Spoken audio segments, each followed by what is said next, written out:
जय महाराष्ट्र मित्रांनो, मी आलेलो आहे सार्वजनिक बांधकाम उपविभागीय नायगाव येथले जगताप बारसकर साहेब यांनी मुख्यालय राहत नाहीत. तुम्ही पाहू शकता.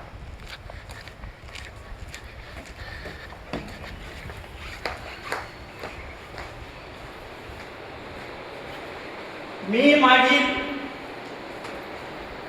कोणते नाव काय म्हणले, गणेश बारसकर साहेब यांनी मुख्यालय राहत नाहीत, ते पाहू शकता. आणि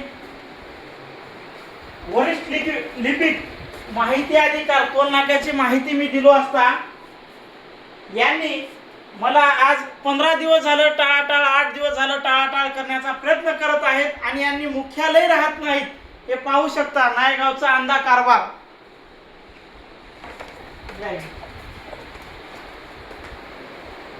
अभिलेख कक्ष या सुद्धा कक्षा स्थापना नेमणूक दिलेले काम यांनी सुद्धा मुख्यालय राहत नाहीत.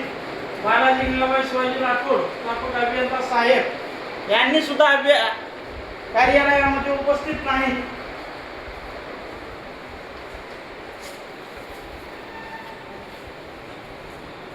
हे मनमानी कारभार या अधिकाऱ्यांचा झालेला आहे आणि यांचा वरिष्ठ भ्रष्टाचार असल्यामुळे यांची ही मनमानी चालत आहे. उपविभागीय अभियंता हे पहा, भेटण्याची वेळ सुद्धा दिलेली आहे 30, 35, पण यांनी दररोज मुख्यालय राहत नाही. यांना कसे काय भेटायचे बारसकर साहेब हे पाहू शकता. पण यांनी मुख्यालय राहतच नाहीत. कार्यकर्त्यांना या जा बेजारी करण्याचं काम एकमेव करत आहेत.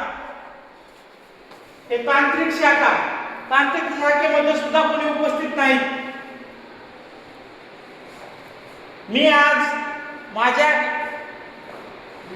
वन्हाळी टोल नाक्यावरील जो खड्डे पडलेले आहेत, जो ते ऍक्सिडेंटचे प्रमाण जास्त होत आहे, त्यासाठी मी वारंवार हे टोल नाक्याची व्हॅलिडिटी संपली की नाही आणि किती दिवस आहे, काय त्याची कालावधी होती, ह्या संदर्भात मी माहितीचा अधिकार टाकलो होतो.